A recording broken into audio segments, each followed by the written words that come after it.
Hi, Nick here for Nano Gaming News. Publisher Wired Productions and developer Nosebleed Interactive has been busy with a retro arcade adventure called Arcade Paradise. The promo materials have all the neon lights and synth beats one would expect for a game set in the early 1990s.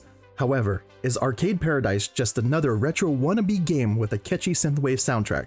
Well, I was lucky enough to snag a closed beta key for the Arcade Paradise weekend test. And after a few hours of gameplay, I've come to realize that I'm really good at doing laundry and really bad at video air hockey.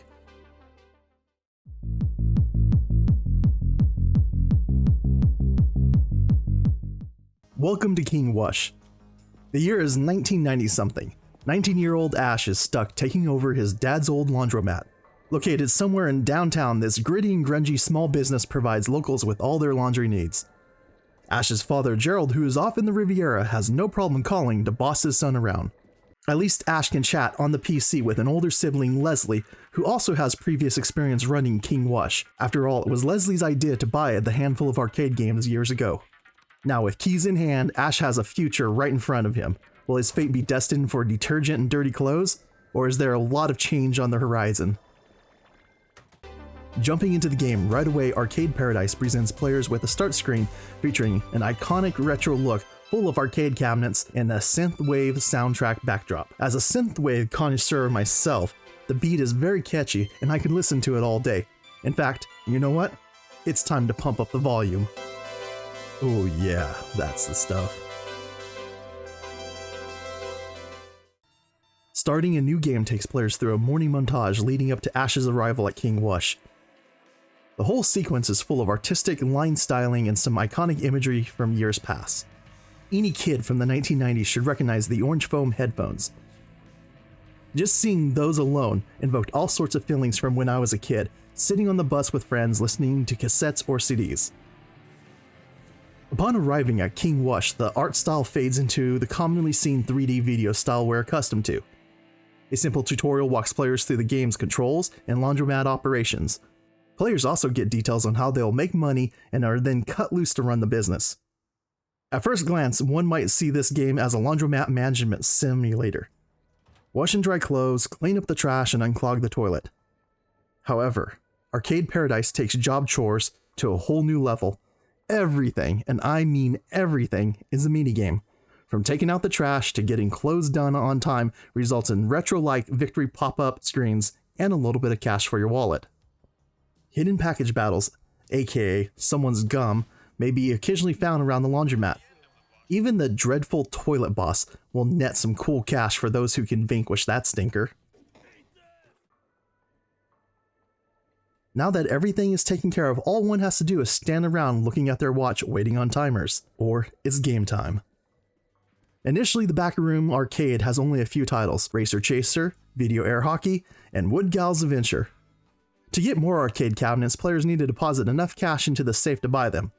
Two other games, Strike Gold and Stack Overflow, are available for $500 each. Players will want to stay on top of their earnings potential to get more games fast. This means being vigilant with time management. Laundry that takes too long will receive less money. Always aim for S-rank laundry, which will net a cool $30. C-rank laundry will earn a whole $5, just doesn't seem worth the effort. Of course, there are all the coin hoppers that can be emptied for some spare change too. When emptying out all the coin hoppers from the arcade, don't forget about the one change machine in the laundromat. Now this is where playing arcade games becomes important. When a game's goal is met, the earnings potential for that game goes up. For example, I wanted to give video air hockey a go. I wanted to check to see if I'm still terrible at air hockey. And the short answer is yes. So bad. Well, at least the law of averages says I'll eventually win a match, or is that still wishful thinking? Anyways, after reaching the game goal for video air hockey, my earnings went from less than $9 a day to nearly $40 a day.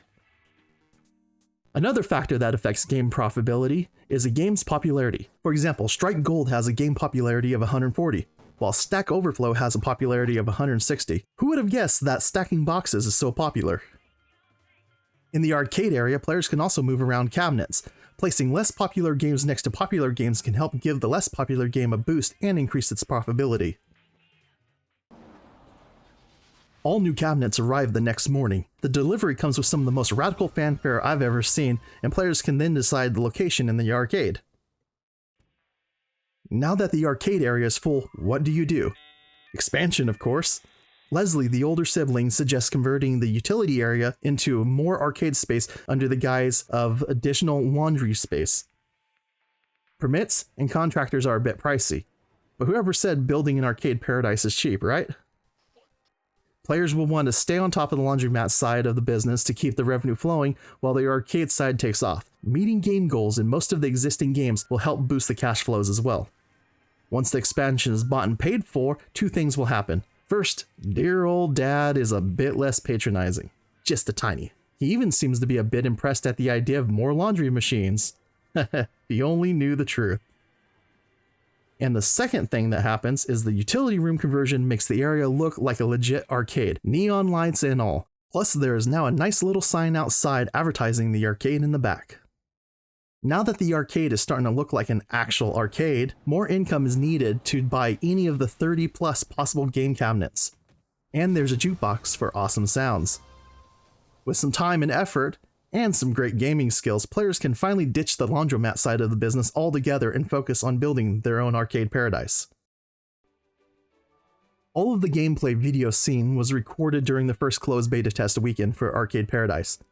After several hours of gameplay, I was really impressed by how polished the overall product is at this point. The world, while limited in size, is full of fun little details. Hey, wait a second, are those billboards for Vostok Inc.? You know, the twin-stick shooter developed by Nosebleed Interactive and published by Wired Productions?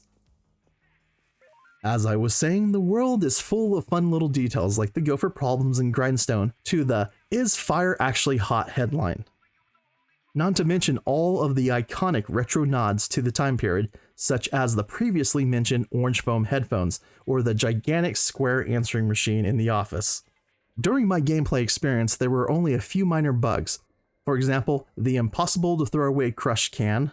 Why won't you let me throw you away? And am I supposed to be getting paid for doing the laundry, right?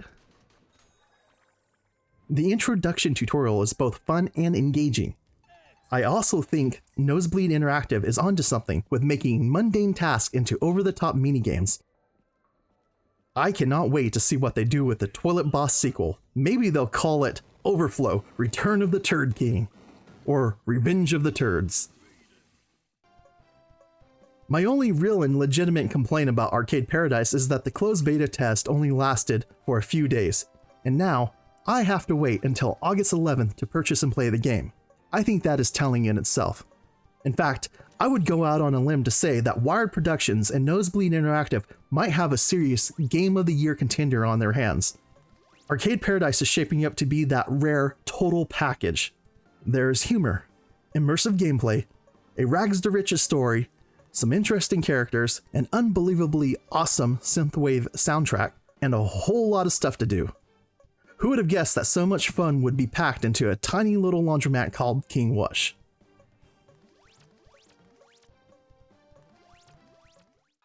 Be sure to visit the Arcade Paradise Steam page and add the game to your wishlist. Console players can visit the Wired Productions shop and pre-order the physical editions for Nintendo Switch, PlayStation 4, and PlayStation 5.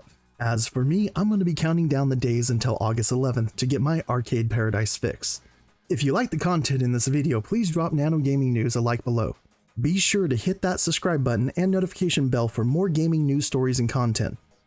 Let me know in the comments below your thoughts on Arcade Paradise, and for the creative types out there, what would your name for the Toilet Boss minigame be? I'm Nick with Nano Gaming News. Thanks for watching.